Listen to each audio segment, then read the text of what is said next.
think about school, it's primarily based on text, words, books, textbooks, essays, and it's for good reason because it's very fast and efficient, and it's kind of the way the world works. But as an educator and as a student myself, I realize that text may not always be the best way to understand or communicate knowledge. I, for one, was a terrible speller growing up.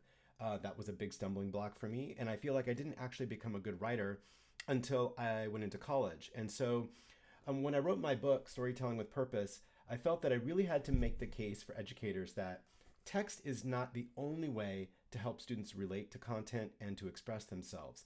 And so I dedicated chapter two to that very topic. And how can we help educators of every grade level and subject area embrace multimedia in addition to text to help students relate to our curriculum and share their knowledge? So I'm going to read you an excerpt from chapter two, which is titled Beyond Words, the Power of Multimedia Storytelling. When we say, oh, I see, what we really mean is that we understand. But the metaphor of sight as knowledge is more than just a turn of phrase. Seeing is believing, and digital stories offer opportunities to help use our senses to make sense of the world and to learn in three dimensions. Consider the ironic humor of a political cartoon, the way a time-lapse video spans seasons or the lifetime of a plant, and how audio reveals the song of humans and the natural world. Illustrations aren't just for assembling IKEA furniture.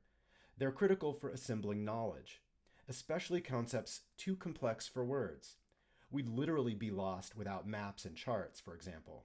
So why have we privileged the written word when multimedia has so much to offer?